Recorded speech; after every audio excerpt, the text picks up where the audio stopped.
And what exactly does your so-called service entitle you to, Ms. Petrova? A free pass?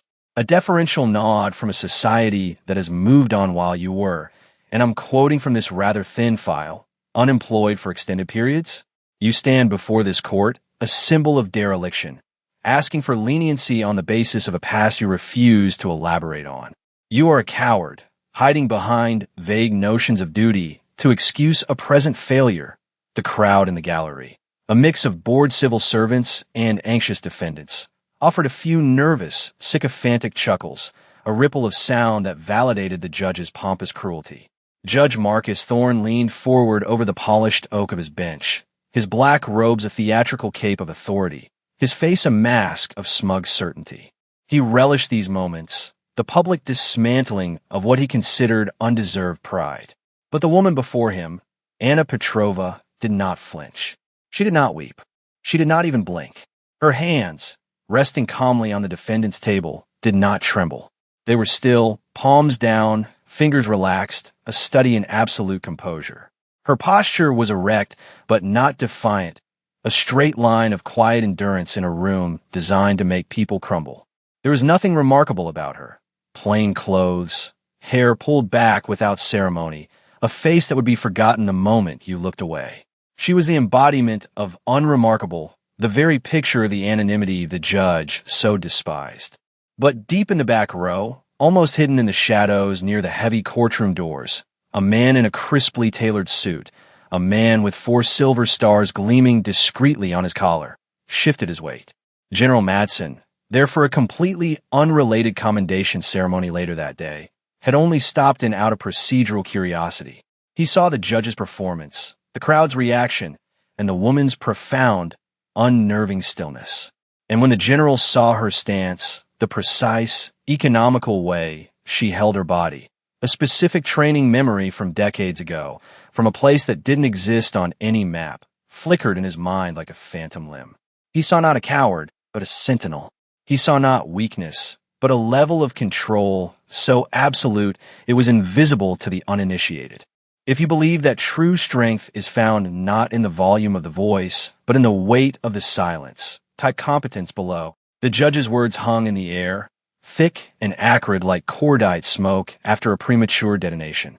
He expected a reaction, a quiver of the lip, a flash of anger, a tearful plea, any currency of emotion he could use to further assert his dominance. But Anna Petrova offered him nothing. Her silence was not empty. It was a solid, impenetrable wall. It was a silence forged in places Judge Thorne's worst nightmares couldn't conjure. A silence practiced in subterranean bunkers, listening to the faint whisper of filtered air. A silence held in the breathless seconds before a door was breached. A silence maintained under the searing glare of interrogation lamps in hostile lands. He was a man who used words as weapons, clumsy, loud, explosive things. She was a woman who understood that the most powerful weapon was the one never fired. He saw a blank page. She was a document so heavily redacted that the very black ink was a story of its own. "Do you hear me, Miss Petrova?" Judge Thorne boomed, his voice echoing unnaturally in the suddenly tense room. The sycophantic laughter had died, replaced by a collective, anxious intake of breath. The spectacle was becoming uncomfortable. The prey wasn't behaving as expected. This court demands a response. Your continued silence is an act of contempt. It is the act of someone with nothing to say, nothing to offer, no defense for a life that, by all available metrics, appears to be a sequence of failures and evasions. He gestured dismissively at the folder on his bench. 4 years in the army, according to this. Honorable discharge. And then what? Gaps. Years of them, followed by a series of menial jobs. Security guard. Warehouse stocker. It paints a picture, Ms. Petrova, a rather bleak one. A picture of someone who couldn't adjust, someone who couldn't cope, someone who peaked at 22 and has been drifting ever since. So I ask you again, on what grounds do you deserve the consideration of this court? On the grounds of a uniform you wore for a brief period a decade ago? That is not a shield for life, madam. It is a memory. And your memory, it seems, is all you have left. The humiliation was methodical, surgical in its intent. He was vivisecting her life in public, laying bare what he perceived as its inadequacies. He was building a narrative for the gallery, for the court reporter, for himself, a narrative of a failed veteran, another statistic. But his entire diagnosis was based on a faulty assumption. He was a doctor trying to understand a patient by reading only the cover of their chart, assuming the empty pages within meant there was no history, when in fact the history was simply classified far above his clearance level. Anna's gaze remained fixed, not on the judge's face, but on the great seal of the United States carved into the wall behind him. Her focus was absolute. She was calculating, processing, not the judge's insults. Those were meaningless noise, but the potential consequences of her next move. She had sworn oaths, signed documents that carried the weight of treason if broken. But she was also being backed into a corner where her silence, her shield, was being misinterpreted as guilt, as cowardice. The injustice of it was a cold, hard weight in her chest. The institution she had sacrificed everything for was, in this room, being represented by a man who understood none of it. He was using the very freedom she had protected to tear her down. The irony was so profound it was almost elegant. She had one option left, a key she had been ordered never to use unless her very life or liberty was in imminent, undeniable peril.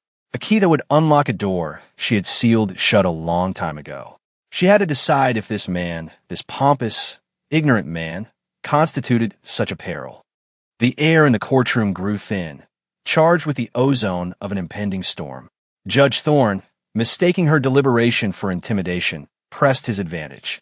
He saw a cornered animal, not a poised predator.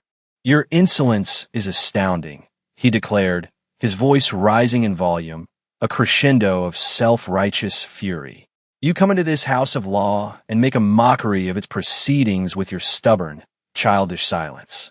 You are wasting the court's time. You are wasting the taxpayers' money.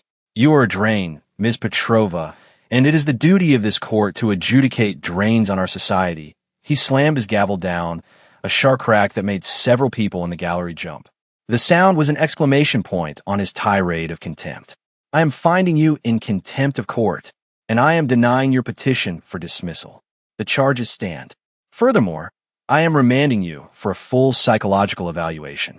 Clearly, your time in the service left you damaged, unable to function, a danger to yourself, and perhaps to others." This was the final escalation. He wasn't just judging her alleged infraction anymore. He was judging her entire existence, branding her as broken, unstable. He was attempting to strip her of her agency, to pathologize her discipline as trauma. For Anna, this crossed a line. It was no longer about a traffic violation or a dismissed charge. It was about his profane misinterpretation of her service. He was taking her sacrifice and the sacrifices of those like her and twisting it into a caricature of brokenness. The quiet professionals, the sentinels on the wall, they didn't do it for parades or for thanks. They did it for the ideal represented by the seal behind the judge's head. And this man was desecrating that ideal with every ignorant word. A subtle shift occurred in her posture, a change so minute only a handful of people in the world would have recognized its significance. Her shoulders, already straight, square by a fraction of an inch. The muscles in her jaw, previously relaxed, hardened almost imperceptibly.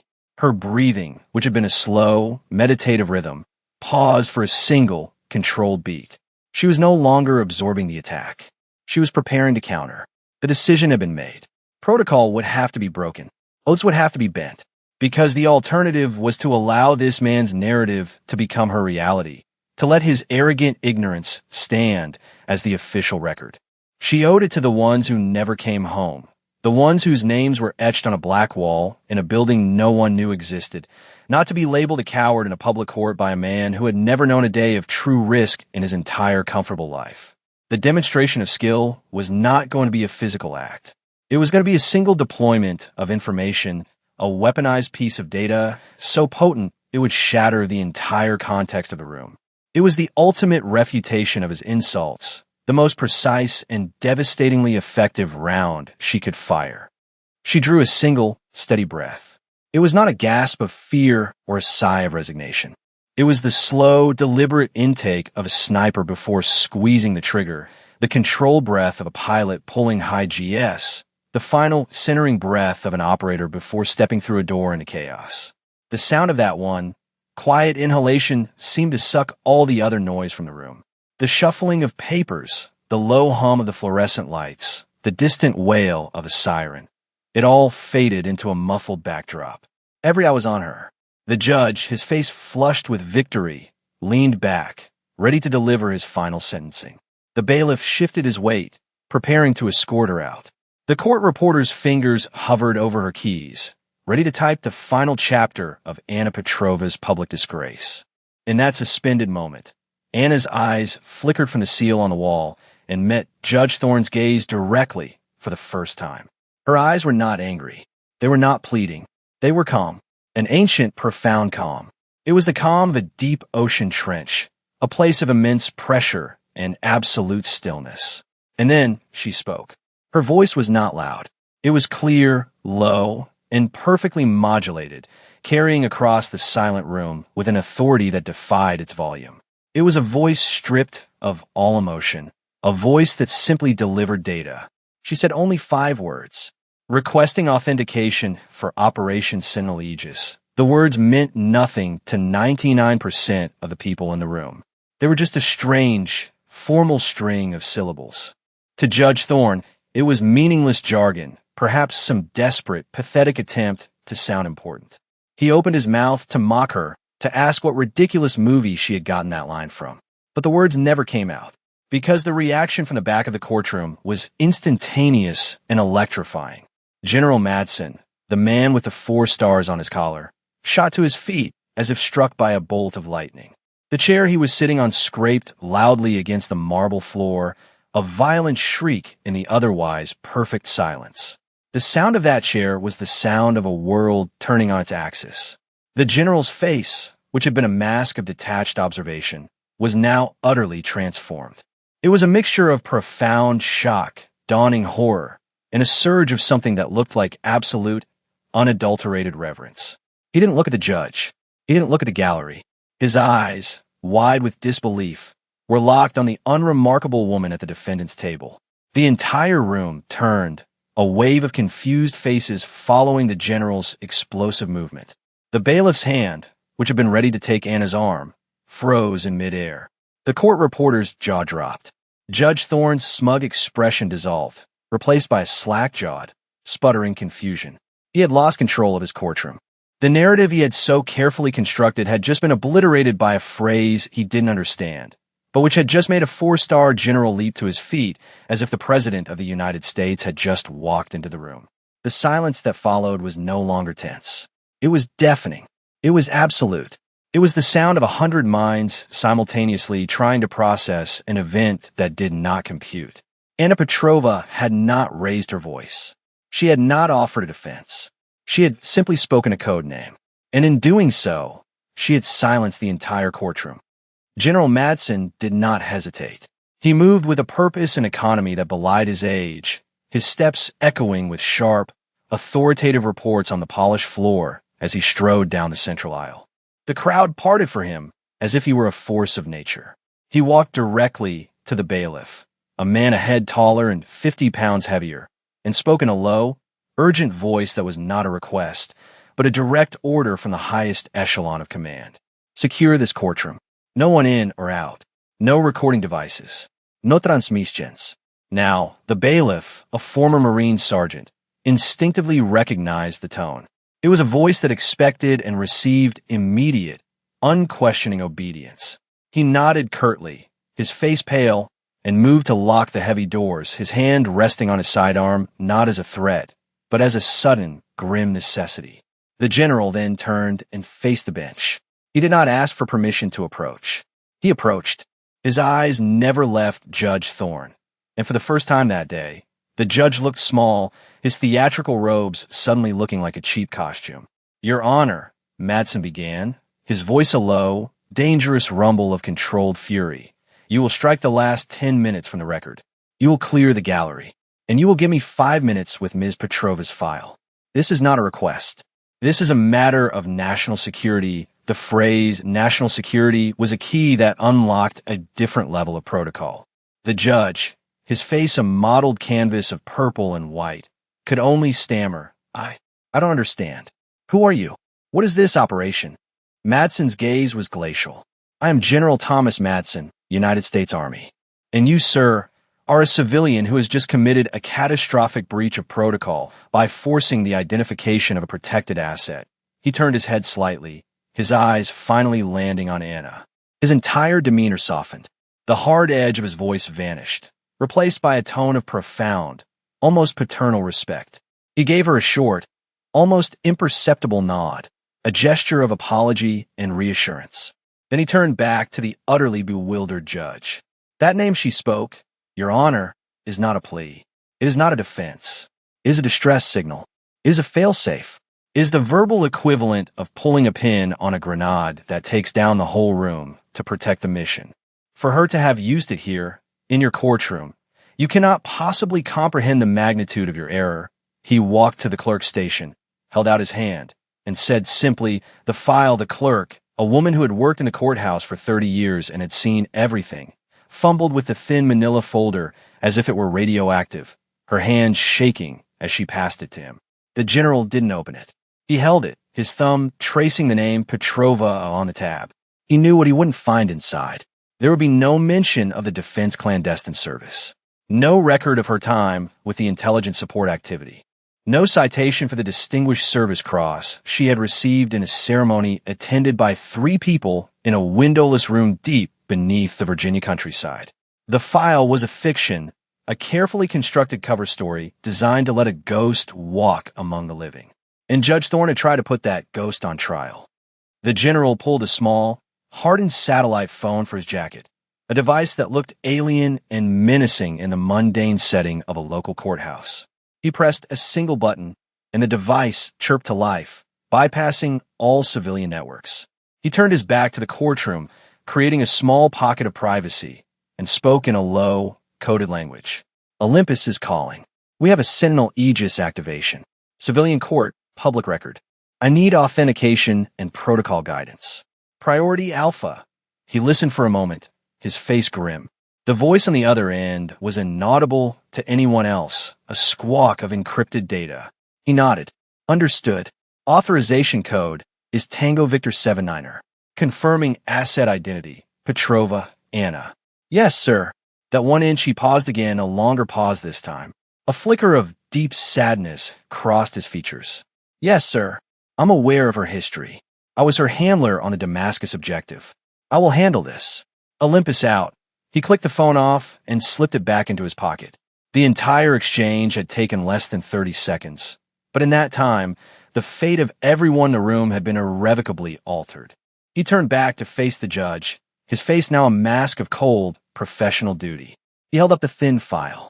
Your Honor, this document is a lie. It is a piece of paper designed to give a woman who does not officially exist a place to rest between assignments.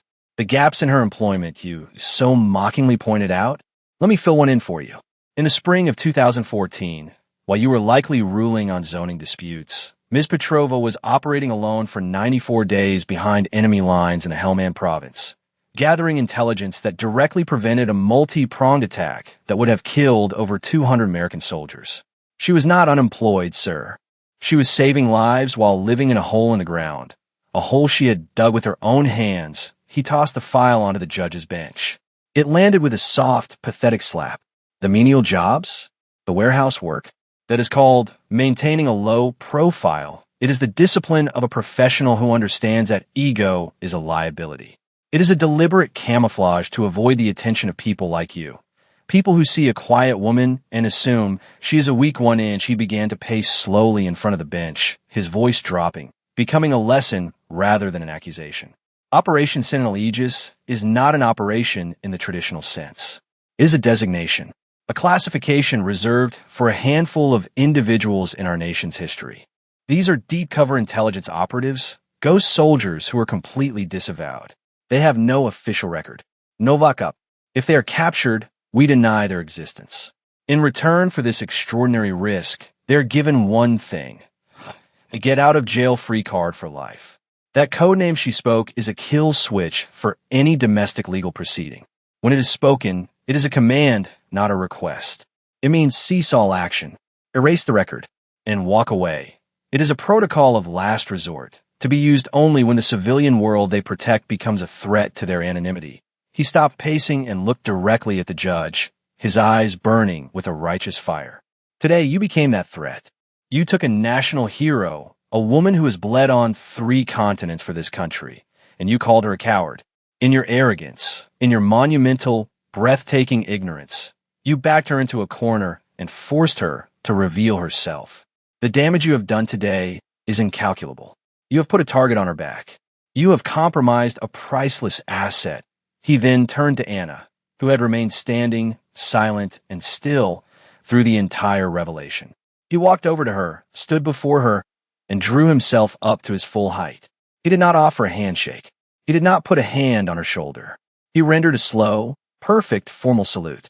In the silent, locked courtroom, the gesture was thunderous. It was an act of deference, of apology, of absolute respect from a 4-star general to the quiet woman in civilian clothes. It was the ultimate validation. It was the final irrefutable proof that competence does not need to be loud. It simply needs to be.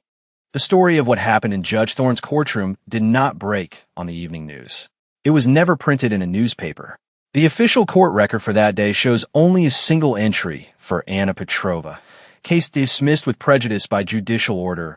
All other records, the transcript, the audio recordings, were sealed and then digitally shredded by a cybersecurity team from Fort Meade that arrived less than an hour after General Madsen's call. But a story that powerful cannot be contained by classification. It seeped out, not as a factual report, but as a legend. It was told in hushed tones in the courthouse cafeteria, whispered between lawyers in the hallways. They didn't know the details, the code name, or the specifics of her service. They only knew that a pompous judge had pushed a quiet veteran too far, and a 4-star general had materialized out of thin air to put him in his place with an authority that superseded the law itself. The tale became a cautionary one for the ambitious prosecutors and arrogant judges. Be careful who you belittle, for you never know who they truly are. The quiet ones, the story went, are the ones you should fear the most. Judge Thorne was not officially reprimanded. There was no inquiry, but his career was effectively over. His name was quietly removed from consideration for a federal appointment. His colleagues looked at him differently, with a mixture of pity and contempt. The swagger was gone from his walk, the boom from his voice. He became a quieter, more cautious man. He was seen, months later, presiding over a minor traffic court case involving a young man with a high and tight haircut and a small Marine Corps sticker on his driver's license. Thorne listened patiently to the young man's story, and then, to the astonishment of the prosecutor, dismissed the ticket with a simple, "Thank you for your service. Drive safe, son." He had learned his lesson. He had been humbled not by a superior, but by a subordinate in the great hierarchy of sacrifice, a woman whose quiet competence had completely and utterly dismantled his world of loud assumptions.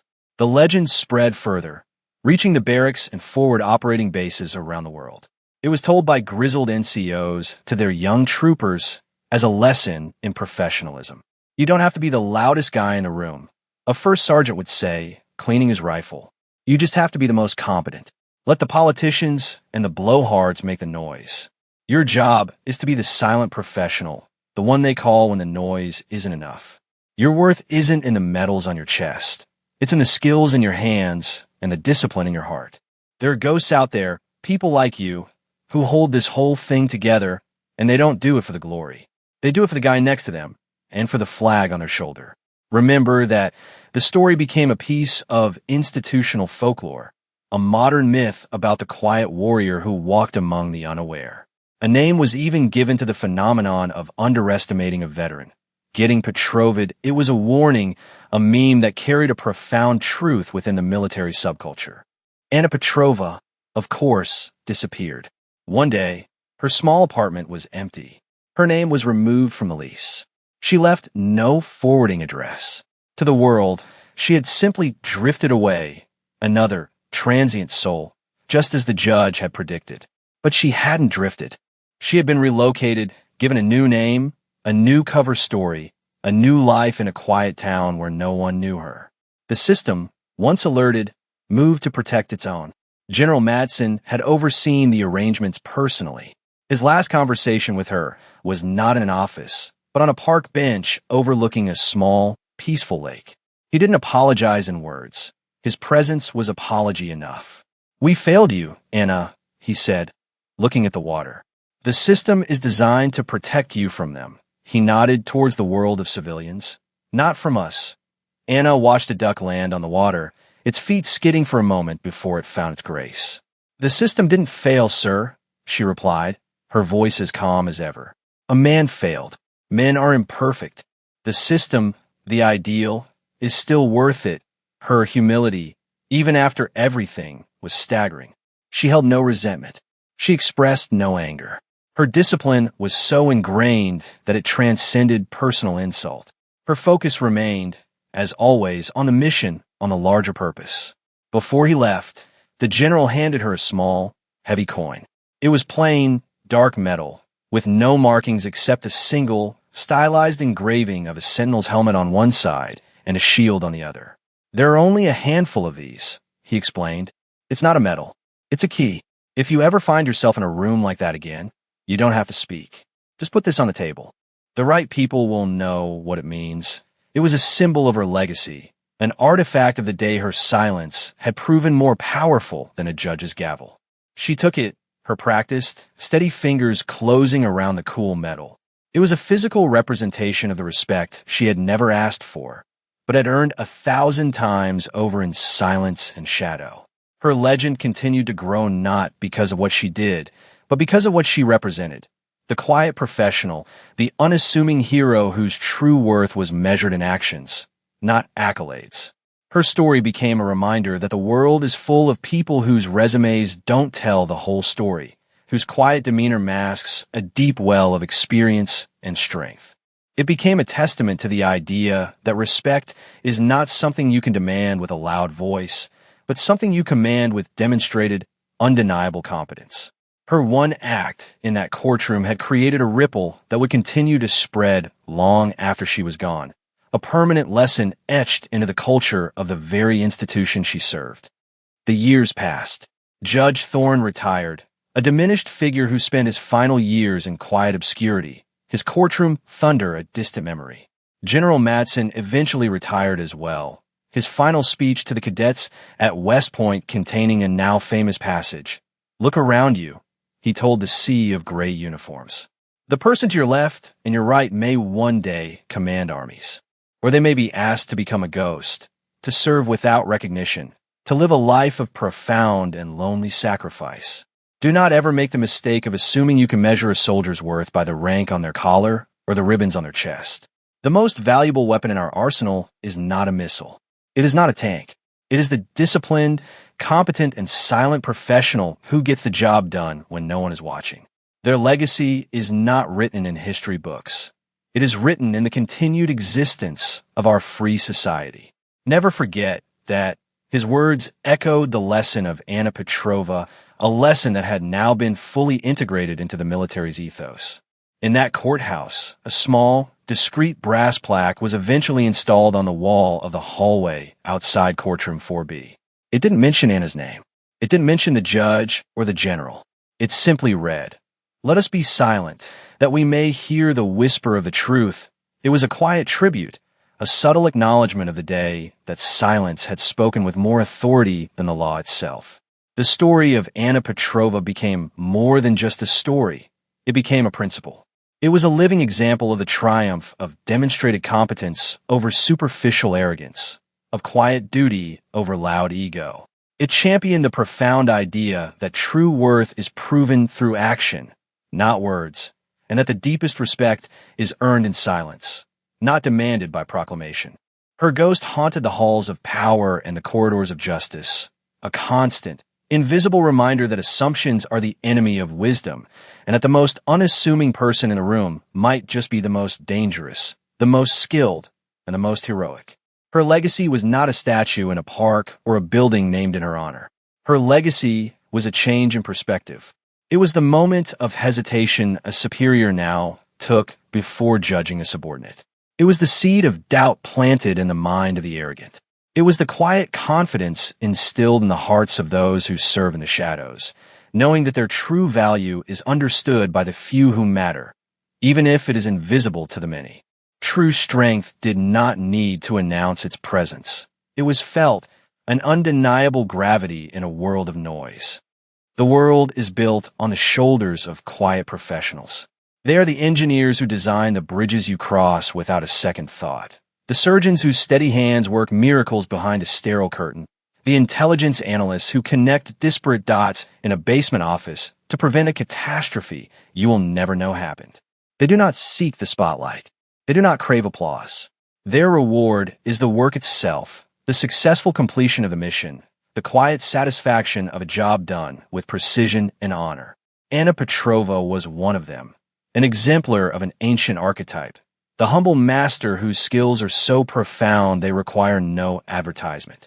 Her story endures because it speaks to a fundamental truth we all recognize, that character is not defined by how we act in the limelight, but by the discipline we maintain when no one is watching. It is a testament to the fact that a person's value is not determined by the judgment of the ignorant, but by the quiet reality of their own competence. The courtroom that day became a crucible, a stage where two opposing philosophies of life collided. On one side was the blustering, hollow confidence of Judge Thorne, a confidence built on title, position, and a flimsy scaffolding of public perception. On the other was the silent, solid confidence of Anna Petrova, a confidence forged in the fires of real-world adversity, built on a foundation of proven skill and unwavering self-control. In the end, it was no contest. The solid foundation held, while the hollow scaffolding shattered into 1,000 pieces. The legacy of that day is a powerful reminder for every generation. It teaches us to look past the surface, to question our own assumptions, to afford a measure of respect to everyone we meet, for we can never know the battles they have fought or the silent victories they have won.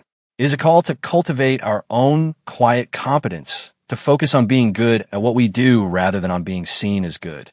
It is a story about the moral force of professionalism and how, in the final analysis, the truth of what a person is will always, eventually, overwhelm the noise of what others assume them to be.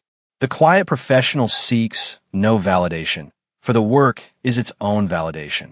They seek no fame, for their anonymity is their shield. They seek only to be effective, to be ready, and to serve the cause they believe in. For more stories where quiet competence triumphs over loud arrogance, and where silent discipline defines their worth, subscribe to Unknown Heroine Tales.